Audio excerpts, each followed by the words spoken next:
अपनी आंखों को बंद करके मनन करो। खुदावन, आज जितना वचन मैं सुनूं, मैं उस पे फलों को लेके आऊं। आधी स्क्रीन के ऊपर क्रॉस को दिखाया जाए प्रभु यीशु मसीह के सामर्थी नाम में। पहला पत्रस 4 उसकी 12 और 13 आयत में लिखा है, हे प्रियो, जो दुख रूपी अग्नि तुम्हारे सामने परखने के लिए तुम में भड़की है, इससे ये समझकर अचंभा ना करो कोई अनोखी बात तुम पर बीत रही है। जैसे जैसे मसीह के दुखों में सहभागी होते हो आनंद करो, जिससे उसकी महिमा के प्रकट होते समय भी तुम आनंदित और मगन हो। पतरस जो जीसस क्राइस्ट का क्लोजेस्ट चेला था, ये वो बोल रहा है। मायने करता कौन बोल रहा है आपकी लाइफ में?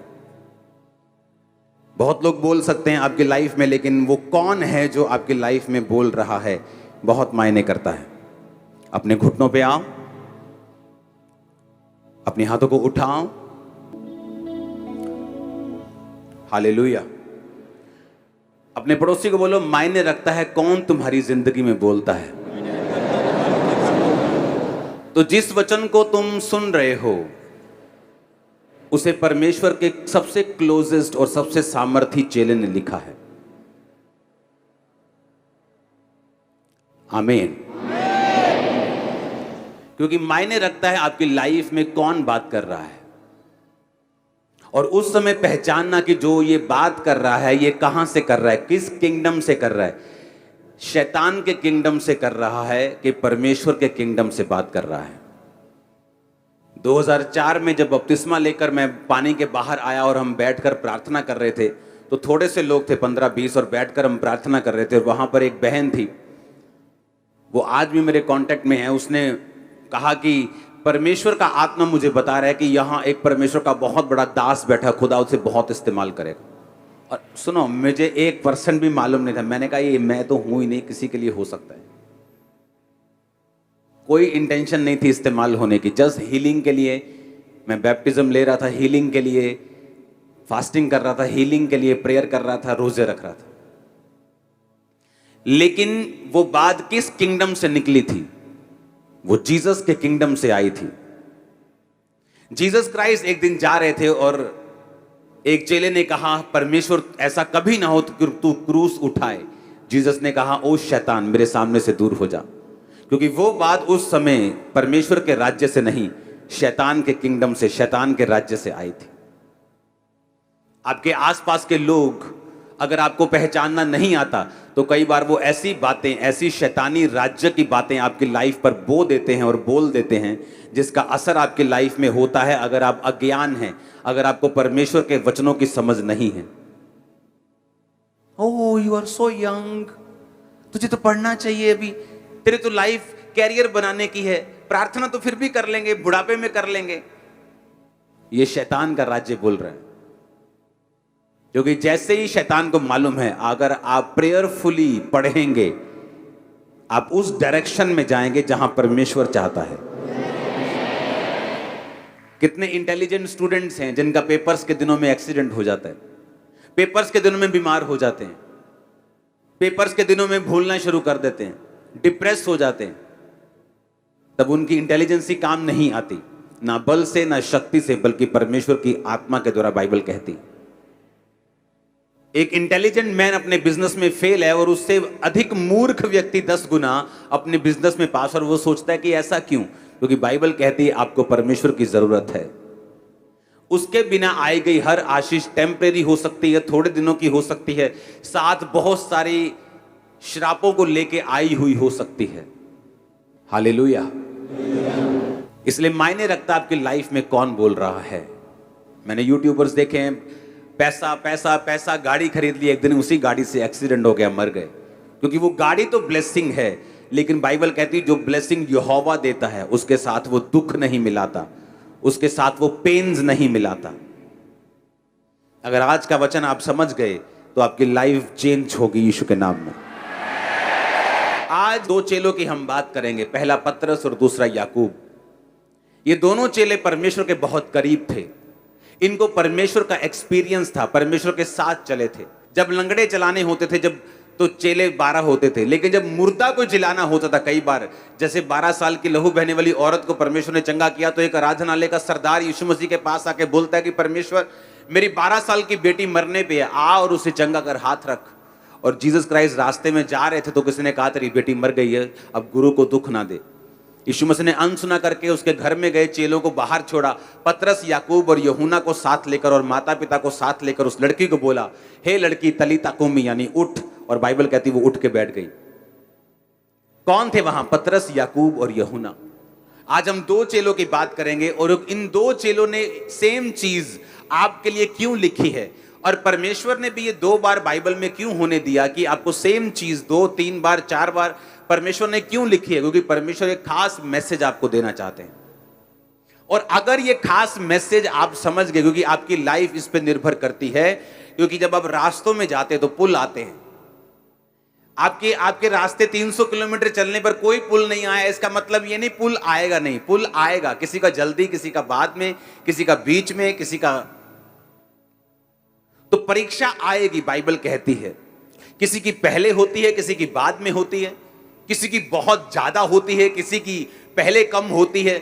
ये डिपेंड करता है, ये मायने ये तब रखता है कि परमेश्वर की प्लानिंग क्या है आपकी लाइफ में, वो कैसे चाहता है आपकी लाइफ में काम करना। ये इस चीज पर निर्भर करता है कि आपकी परीक्षा पहले होगी, बाद में होगी, कितनी होगी, कब होगी, कैसे होगी, ये कोई निर्धारित नहीं कर सकता परमेश्वर के अलावा।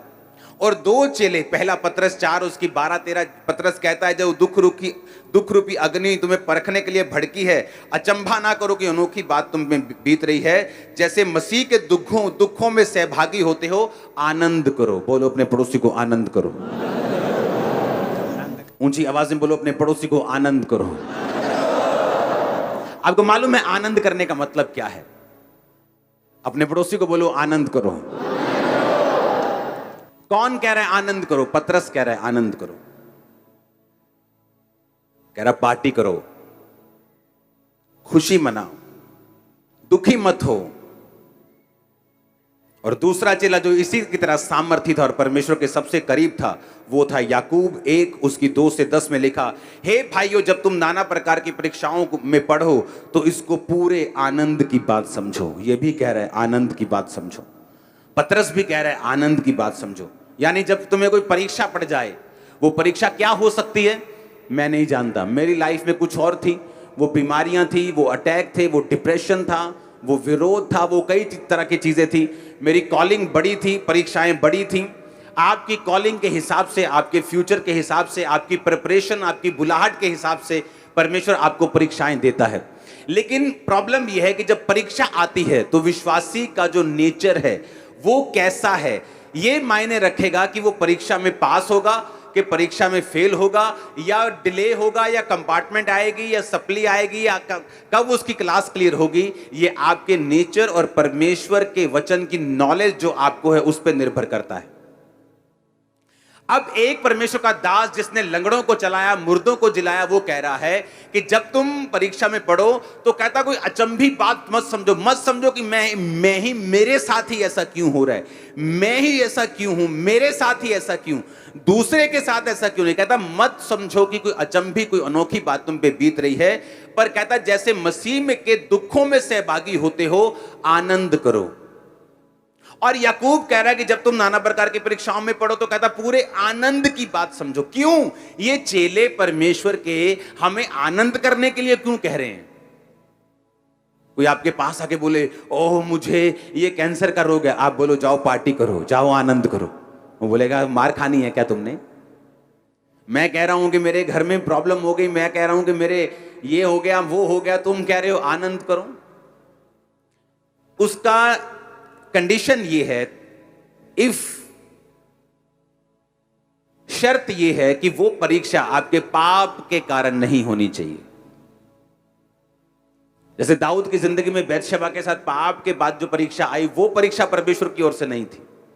जो पहले उसकी जिंदगी में हो रहा था, जो शाऊल उसके पीछे पड़ा था, वो परमेश्वर की ओर से था। कितने मेरी बात को समझ रहे हैं? अब 2 चेले कह रहे हैं कि आनंद करो। क्यों ये हमें आनंद करने के लिए बोल रहे हैं? 2009 में जब ये सेवकाई शुरू हुई तो मेरा पूरा बिजनेस जो करोड़ों रुपए का था, किसी ने आग लगा दी थी इसी गांव के लोगों ने। तो अगर मैं वचन उस समय पढ़ता यही पतरस का, तो पतरस कहता आनंद करो, तो मैं सोचता नहीं, पतरस को कुछ दवाई की जरूरत है। ये मुझे कह रहा है मेरा बिजनेस जल गया, करोड़ों रुपए का नुकसान हो गया, यही बिजनेस की तो मैं गवाही देता था, यही बिजनेस की गवाही देकर तो मैं लोगों को समझाता था कि मसीह में आओ। अब यही बिजनेस जल गया तो मेरे पास कोई गवाही नहीं है, अब मेरी हीलिंग की गवाही बची है। और वो भी शैतान मेरी हीलिंग से भी फाइट करता रहता था, ताकि मुझे ये महसूस होता रहे कि तेरे पास अभी कुछ नहीं है, तेरे पास 5 साल हो गए अभी कुछ नहीं है, बिजनेस भी था वो भी चला गया। तो मेंटल टॉर्चर करने की वो कोशिश करता था, मेंटली आपसे क्वेश्चन करने की कोशिश करता है, आपको सवाल पैदा करता है। यीशु मसीह की जो प्रेजेंस है, उसकी जो ग्लोरी है, उसकी जो होंद पंजाबी च कहते, उसके ऊपर वो सवाल पैदा करता है कि वो है कि नहीं। क्योंकि तुम्हारे पास बिजनेस था वो जल गया, अब सेहत है और वो उसके साथ भी मैं फाइट कर रहा हूं, तुझे मैं हीलिंग लेने नहीं दूंगा।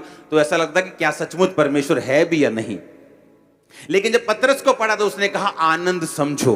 जब याकूब को पढ़ा जो परमेश्वर के करीब था, वो भी कह रहा कि जब तुम नाना प्रकार की परीक्षाओं में पढ़ो तो पूरे आनंद की बात समझो। क्यों? मैं आपको बताता हूं क्यों। मेरी लाइफ में बहुत सी परीक्षाओं को मैंने देखा है। अब जो आजकल थोड़ा बहुत विरोध होता है, ये कोई परीक्षा नहीं है, ये तो मतलब ऐसे ऐसे वाला है, ये कोई परीक्षा नहीं है। हालेलुया। ये तो शैतान जैस दुखी है बेचारा। सुनो, परीक्षा किसे बोलते मैं आपको बताता हूं। ये परीक्षा परीक्षा नहीं है, सुनो, ये तो एंजॉय करो, मजे लिया करो। तो परीक्षा किसे? 2005 में मेरी लाइफ की बिगेस्ट परीक्षा थी। 2005 में मैं अपनी लाइफ के मोस्ट डिप्रेस्ड पार्ट से होकर गुजर रहा था। सुसाइड करना चाहता था मसीह में आने के बाद, ले हैंड करता था तब, पवित्र आत्मा पा चुका था तब भी।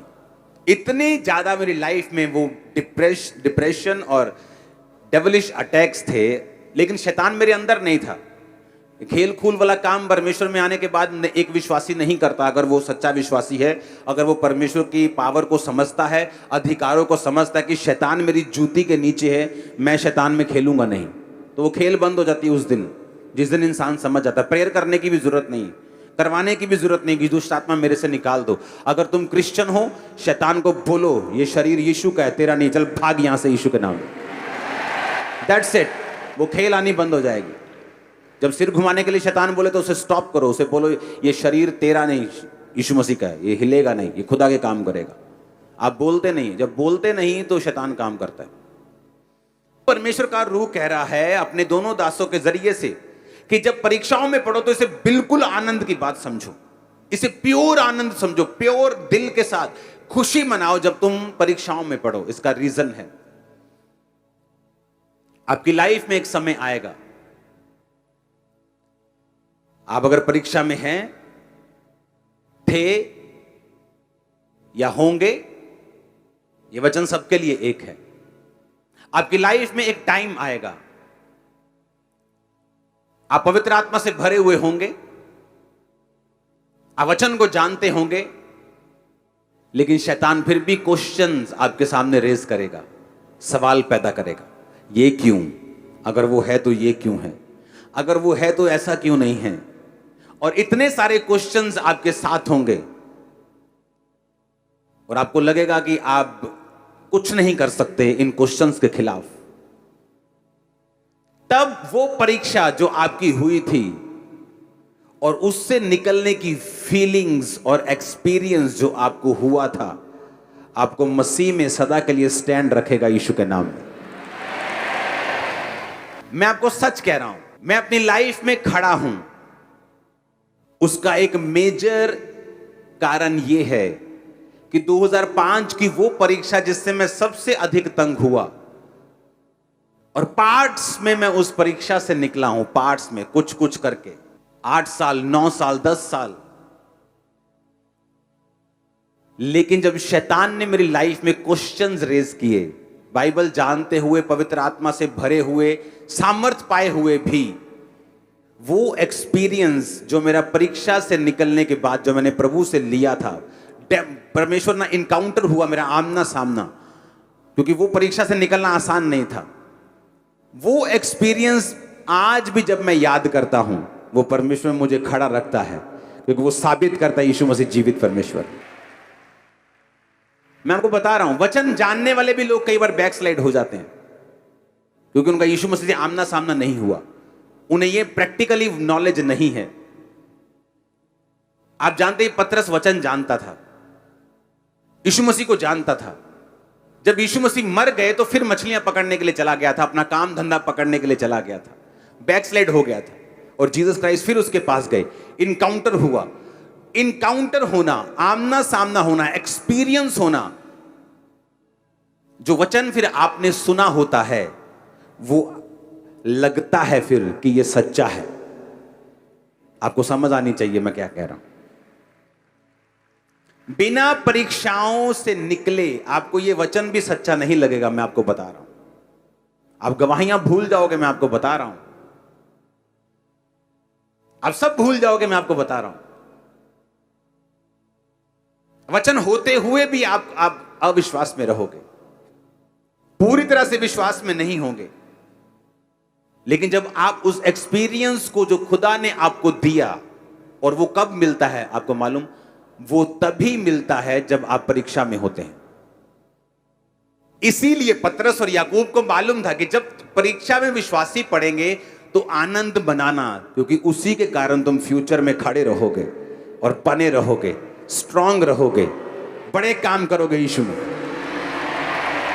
आप समझ रहे मेरी बात के नहीं? वो एक्सपीरियंस आपको लाखों रुपया, वो एक्सपीरियंस कोई जन, कोई फैमिली मेंबर, कोई प्यारा, कोई दुलारा आपको नहीं दे सकता। वो एक्सपीरियंस आपका पैसा, आपकी बुद्धि, आपकी एक्सीलेंस, आपकी पढ़ाई, आपकी प्रॉपर्टी वो नहीं दे सकती। वो एक्सपीरियंस वो लोग नहीं ले सकते जो परीक्षाओं के दिनों में बहक जाते हैं, परमेश्वर से हट जाते हैं, प्रार्थना करनी छोड़ देते हैं, वचन पढ़ना छोड़ देते हैं, चर्च जाना छोड़ देते हैं, क्योंकि वो परीक्षाओं में लगता है कोई अचंभी बात उन पे बीत रही है। अगर परमेश्वर होता तो मेरे साथ ऐसा नहीं होता। और पतरस ने पहले ही कह दिया कि तुम, कहता अचंबा मत करो कि अनोखी बात तुम पे हो रही है, क्योंकि मुझे बड़ा अचंबा होता था कि मैं ही क्यों, ये सारे डिप्रेशन, ये सारी बेवकूफों वाली चीजें ये मेरी लाइफ में क्यों हो रही हैं। तब समझ नहीं आती थी, तब लगता था कि परमेश्वर मुझे निकाल, मुझे कुछ नहीं चाहिए, मुझे निकाल बस इन चीजों से। लेकिन आज समझ आती है कि वो क्यों था, ताकि मैं आज खड़ा रहूं। वो आपको देख रहा था, वो लाखों लोगों को देख रहा था, वो मुझे देख ही नहीं रहा था। उसे मालूम था कि आने वाले समय में क्या होगा। उसे मालूम है आप ब्लेसिंग का कारण हैं, आपके वंश के लिए, आपके जनरेशंस के लिए, लाखों रूहों के लिए, वो लोग जो आपके द्वारा बचाए जाने वाले हैं। बने रहो और खड़े रहो। वो अनोखी बात हो सकती है, वो लंबा एक्सपीरियंस हो सकता है, लेकिन मैं आपको बता रहा हूं उसी के लिए आप फ्यूचर में अपनी गाड़ियों के लिए, अपनी प्रॉपर्टीज के लिए, अपने परिवार, अपने जिंदगी के लिए इतना थैंक्स नहीं करोगे जितना आप उस परीक्षा के लिए करोगे, क्योंकि ये सब कुछ भी नहीं रहे अगर वो परीक्षा का एक्सपीरियंस आपको ना होता और आप परमेश्वर से हट जाते। इसलिए वो विश्वासी बड़े अजीब से मालूम होते हैं जिनकी लाइफ में वो परीक्षाओं से निकले नहीं होते, क्योंकि आज वो कैंसर हीलिंग देखते हैं तो बले बले बले बले, लेकिन कल को जब शैतान सवाल करता है वो घर बैठ जाते हैं, क्योंकि उनको अपना कोई एक्सपीरियंस नहीं है परमेश्वर के साथ। और वो एक्सपीरियंस आता है जब आप परमेश्वर में चलना शुरू करते हैं। वो विरोध हो सकता है, कोई बीमारी हो सकती है, कोई तकलीफ हो सकती है, और जब आप उस एक्सपीरियंस से निकलते हैं, वो फीलिंग और वो एक्सपीरियंस जो आपको होता है वो आपको सदा सारी उम्र परमेश्वर में खड़ा रखता है। एवरी डे आपको खड़ा रखता है परमेश्वर। आज के बाद जब आप परीक्षाओं में जाएं, जब आपकी परीक्षा हो, तो पतरस को भी याद करना और याकूब को भी याद रखना। ये वो दो चेले थे जो परमेश्वर के साथ सबसे अधिक रहे हैं, जिनको परमेश्वर के सबसे अधिक इनकाउंटर हैं, जो सबसे ज्यादा प्रभु से मिले हैं, सबसे ज्यादा परमेश्वर के कामों को उन्होंने देखा है, लंगड़ों को चलते देखा है, अंधों को देखा है, उन्होंने मुर्दों को जलाते हुए देखा है, सबसे क्लोज परमेश्वर के थे। आसमान में परमेश्वर के कपड़ों को चमकते हुए और मूसा और एलिया को परमेश्वर के साथ बातें करते हुए देखा है। ये वो दो चेले कह रहे हैं कि जब तुम पे परीक्षाएं आए तो पूरा आनंद मनाओ, क्योंकि परमेश्वर कुछ ऐसा कर रहा है जो फ्यूचर में तुम्हें चट्टान की तरह स्ट्रांग रखेगा। तुम हट जाओ तो परमेश्वर तुम्हारे पीछे भागने वाला नहीं, उसके पास हमेशा रिप्लेसमेंट है। परमेश्वर के घर की एक निशानी है, जब एक व्यक्ति को घमंड हो जाता है कि मेरे जैसा कोई काम नहीं कर सकता, परमेश्वर उससे बेटर कोई खड़ा करता है। इसीलिए हर एक बंदे को यह मालूम होना चाहिए, इसलिए मुझे मालूम है, आपको भी मालूम होना चाहिए कि उसके पास रिप्लेसमेंट्स पड़ी होती हैं। जब लगता है कि मेरे जैसा ये काम मैं चला जाऊंगा तो देखना क्या होता है, और जब वो व्यक्ति देखता है कि मैं चला गया, मुझसे कोई बेटर उस स्थान पे खड़ा है, क्योंकि परमेश्वर के पास रिप्लेसमेंट्स हैं। आप नहीं करेंगे, कोई और करेगा। दाऊद के बड़े भाई के ऊपर कॉलिंग थी, दाऊद के ऊपर नहीं थी। वो फेल हो गया, छोटे पे आ गई, वो फेल हो गया, छोटे पे आ गई, वो फेल हो गया, छोटे पे, सब फेल हो गए, दाऊद पे आ गई। दाऊद पास था क्योंकि वो परमेश्वर के नाम में उसकी परीक्षाओं के दिनों में भी परमेश्वर के साथ जुड़ा रहता था। आमीन। मैंने लोगों को देखा है, मैंने आपको स्टोरी बताई, बहुत सारी स्टोरीज है मेरे पास। लोग नहीं समझ पाते परीक्षाओं में उनको क्या करना है, परमेश्वर में आगे जाना है कि पीछे जाना है। एक लड़की की हमेशा शिकायत रहती थी अपने मम्मी से कि तू मुझे कम प्यार करती है, मेरी बहन को ज्यादा करती है। हमेशा उसी की यही शिकायत रहती थी, और उसने आके बोलना कि मेरी मम्मी मुझसे, मैंने कहा तेरी मम्मी का प्यार तुझे नहीं चाहिए, तुझे परमेश्वर के करीब जाना है। खुदाबंद की प्लानिंग तेरी लाइफ में अलग है, तू प्रभु के करीब हो। खुदाबंद कई बार दुनिया से आपको रिजेक्शन देता है ताकि आप परमेश्वर के करीब हो सके। अगर तुम नहीं समझोगी तो फिर शैतान तुम्हें अपनी ओर ले जाएगा। बुलाहट छोड़ दी, भाग के शादी कर ली, सेवा से सदा के लिए दूर, वो लाइफ कभी वापस नहीं आई। मेरी लाइफ में मैं और मेरे भाई ने इकट्ठे बपतिस्मा लिया था, लेकिन मेरा भाई मेरे मम्मी और पापा से ज्यादा अटैच था और मैं कम अटैच था। वो छोटा ही रहा, मतलब वो 25 का था तब भी छोटा ही था, वो 15 का था तब भी छोटा था, तो मैं बड़ा ही था। लेकिन एक कारण था, जब बपतिस्मा लेने के बाद मेरी फैमिली में तगड़ा विरोध शुरू हुआ, तो उस विरोध के प्रेशर में आके मेरा भाई बैकस्लाइड हो गया और मैं आगे चला गया, क्योंकि मैं अटैच नहीं था इतना इमोशनली। अगर होता तो क्या होता आपको मालूम होता। तो कई बार परमेश्वर, आपको मालूम नहीं आपकी लाइफ में जो हो रहा है वो क्यों हो रहा है, उसका आने वाले समय में परमेश्वर उसकी उन चीजों को जाहिर करता है कि ऐसा क्यों हो रहा था। तुम्हें सिर्फ खड़े रहना और बने रहना। मैं खड़ा रहा, बना रहा। आई थिंक 2009 में, आई थिंक, हाँ 2004 में मैंने बैप्टिज्म लिया, तो 2005 से इमेजिन कर लो वो बैकस्लाइड था। 5 निकल गया, 6 निकल गया, 7 निकल गया, 8 निकल गया, 9, 10, फिर वो वापिस आया। उसकी वाइफ ने मुझसे बपतिस्मा लिया, मेरी मदर ने फिर मुझसे बपतिस्मा लिया, मेरे फादर ने फिर मुझसे बपतिस्मा लिया। अब हम अटैच हैं क्योंकि वो समय निकल गया, वो परीक्षा का टाइम निकल गया। अब कोई चक्कर नहीं है ऐसा। अब शायद मैं ज्यादा अटैच हूंगा, लेकिन कारण मैं आपको बता रहा हूं। रीजन ये था कि परमेश्वर का एक प्लान था। तो कहता अचंभी चीजों को मत लो कि कुछ अचंबा तुम्हारे साथ हो रहा है, क्योंकि परमेश्वर कुछ माइक्रो चीजें तुम्हारी लाइफ में कर रहा है। तुम्हारी सोच के ऊपर वो काम कर रहा है, तुम्हारे सराउंडिंग में जो हैं उनके लिए वो तुम्हारी लाइफ में काम कर रहा है। कई बार आपका दोस्त आपको रिजेक्ट कर देगा, आप बोलोगे यार मैंने क्या किया है, ये मुझसे ज्यादा 10 गुना नीचे, ये मूर्ख व्यक्ति इसका दोस्त है, इसके साथ ये बनती है, मेरे साथ क्यों नहीं बन रही इसकी। परमेश्वर नहीं चाहता, वो आपको अलग रखना चाहता है। पर आप शक कर रहे हो कि मैं अच्छा हूं कि नहीं। You are the best. आमीन। आप बेस्ट हो, क्योंकि परमेश्वर कुछ सुनो, अगर आप बच्चों वाले हैं या आप माता पिता हैं तो आप समझेंगे। आप अपने बच्चे की हर चीज को नोटिस करते हो, किसके साथ बात करता है, क्या खेलता है, क्या बोलता है, क्या खाता है, क्या पहनता है, कैसे सोता है। आप हर चीज में निगाह रखना चाहते हो कि आपको नहीं चाहिए कि कुछ गड़बड़ हो जाए। परमेश्वर, आपको लगता है कि परमेश्वर को सिर्फ प्रार्थना बाइबल से मतलब है, बस प्रार्थना करी, बाइबल पढ़ी, चर्च गए, टाइप दिया परमेश्वर को। और परमेश्वर नहीं, परमेश्वर आप सोचते कैसा है, आप जाते कैसा है, गाड़ी क्या, उसको हर चीज से मतलब है। और वो आपकी लाइफ में बिल्कुल बारीकी से काम करता है। अगर आप ध्यान से देखें तो बस इतना रहम कर देना कि तुम बने रहना परमेश्वर में। पाप में रह के जो परीक्षाएं आएंगी वो तुम्हें कम करने के लिए होंगी, पवित्रताई में रहकर जो परीक्षाएं आएंगी वो तुम्हें बढ़ाने के लिए होंगी। बस ये एक फर्क तुम अपने आप तय कर लेना, क्योंकि पंगा लिया है शैतान के साथ, जप्फी पाई है तो परीक्षा आई है, कि शैतान को थप्पड़ मारा है तो परीक्षा आई, कि प्रभु के साथ जप्फी डली है तो परीक्षा आई। अगर तो शैतान के साथ जप्फी डली है तो परीक्षा आई है, तो फिर वो घटाने के लिए है। अगर प्रभु के साथ हक किया है तो परीक्षा आई, वो तुम्हें बढ़ाने के लिए है। तो परमेश्वर माइक्रो मैनेजिंग आपकी लाइफ में करता है, छोटी छोटी चीजों पर प्रभु काम करता है। आपको फ्रस्ट्रेशन हो सकती है, कई बार आपको खिजाहट आ सकती है, आपको अजीब लग सकता है, लेकिन परमेश्वर आने वाले समय को देख रहा है।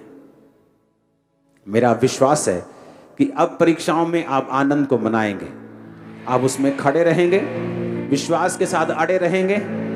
आमीन ऊंचा तो ये बरकत आपकी है।